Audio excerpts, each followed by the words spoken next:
Dito tayo ulit sa pick-up natin. This is 2023 Nissan Navara Pro 4X 4x4 automatic transmission. Ang presyo niya is 1,298,000. Mileage niya, check natin later sa loob. So guys, this is top of the line, okay? Sa mga naghahanap dyan ng mga 4x4 na pick-up natin, ito nang para sa inyo. So napakasariwa din ito guys. Kakagaling lang din ito sa Nissan. So yun na guys, ako kasi bago ko kasi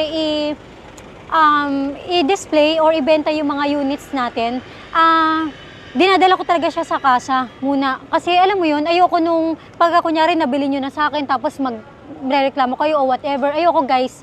Kasi sayang yung energy, sayang yung feelings natin kapag ayun nga, after nyo mabili, tapos magkakaroon pa tayo ng discussion. Melody, bakit ganito, bakit ganyan? So, kaya dinadala ko na siya sa kasa guys, kahit gumastos na ako. Okay, dadali ko na sa kasa para mapacheck na kung meron mga dapat palitan. That doesn't mean guys na na dadali mo sa kasa, baka may sira, whatever, ganyan. Lang, preventive maintenance lang guys, okay? So, dito na tayo ngayon sa interior niya. So, yun na guys, wait lang, bago pala tayo sa interior. May roller lid na rin siya, ayan. So, hindi nyo na kailangan bumili ng roller lid. So, ayun, kunyari, may mga lalagay kayo dito, maleta, whatever, mga importanteng gamit nyo, pwede na dito. Ayan, so may lock naman siya, ayan. Okay, so yun na, dun tayo sa interior guys. Ayan, tadan! Ayan, so, Nissan, so pagbukas mo pa lang yung aircon niya, talagang naluluntok na. Ayan, so bugbog na tayo kung sa aircon lang. Ayan, so naka deep dish matting, power seat. Ayan to, power seat na guys. Tapos, ito yung, ayun na, naka leather seat, ayan, Pro 4X. Yun, ang mileage niya is 32,000 kilometers. This is 2023, Nissan Navara Pro 4X 4x4 automatic transmission. Ayun na guys, so ito yung knob niya, pag gagamitin niyo yung 4x4, dito lang. Ayan na, okay. And then, Bluetooth na rin siya, push button. Ayan, so, may cruise control, voice command, steering wheel audio control. Ayan na. So, leather seats. Pakita ko sa inyo yung booklet. Ayan.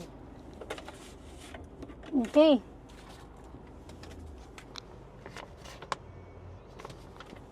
Ayan. So, ito yung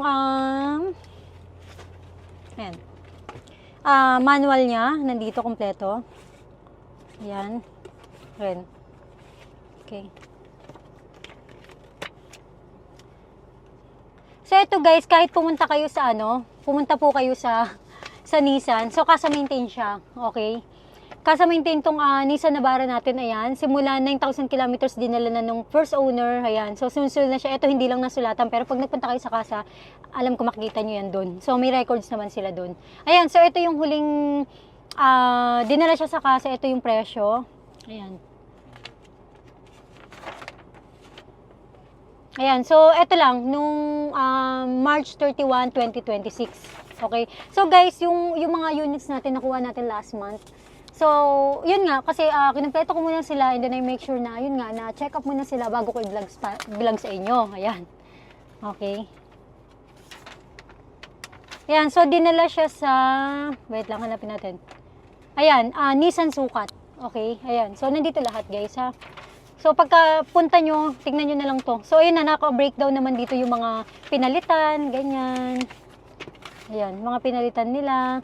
Ayan, brake fluid, brake cleaner, air filter. Ayan, nandiyan na, mga langis-langis natin, ganyan. Okay. Okay. So guys, ang check-up na ginawa sa kanya is pang 40,000 kilometers ang mileage. So ito is 32,000 kilometers, okay? So advance lang si Navara natin.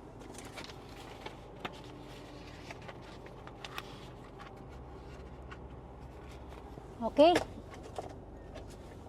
Yan. So ito guys, kung RFID, auto sweep, so hindi nyo na kayo kailangan magpakabit pa. So ito lang, loadan nyo lang, nandiyan naman yung numbers. Loadan nyo lang GCash, sa online banking nyo, yun, pwede kayong mag-load doon. Yan, so ready to ride. Gagamitin nyo na lang talaga guys. Ayan, so ang lamig ng aircon, ano pa ba? So yun, talagang ako na nagsasabi guys, hindi masasayang yung punta nyo. Promise, puntahan nyo. Ayan, so leather seat, deep dish matting. Dito tayo, naka deep dish matting din sa second row. Bababa tayo guys, papakita ko sa inyo na maliwanag yung second row, okay? May aircon dito guys, syempre. Yan, para ayun, hindi naman kayo naiinitan dyan, ganyan. So may ano dito, may USB port, ayan. So kung gusto nyo mag-charge, charge lang kayo dyan. Ayan, okay? Oh. Ayun na guys, so puntahan nyo guys, pakita ko sa inyo yung engine. Guys, nakalimutan ko palang sabihin sa inyo. Ayan, so pag nag-reverse kayo, naka 360 degree camera siya. Ayan. So hindi kayo mahirapan mag-park or yun nga, yung iba kasi medyo nalalakihan sa pick-up. So ayun, kitang-kita nyo yung nasa paligid. Ayan, okay? So malinaw yung camera niya. Okay? Ayun, so sa engine na tayo. Ayun na guys, so dito tayo sa 2.5 liter diesel engine. Ayan, so yun nga, paulit-ulit ako guys, na-check na to ng Nissan. So kung gusto nyo i-double check, sama kayo na mekaniko nyo, pero para mas may peace of mind kayo, dali nyo sa kasa, okay?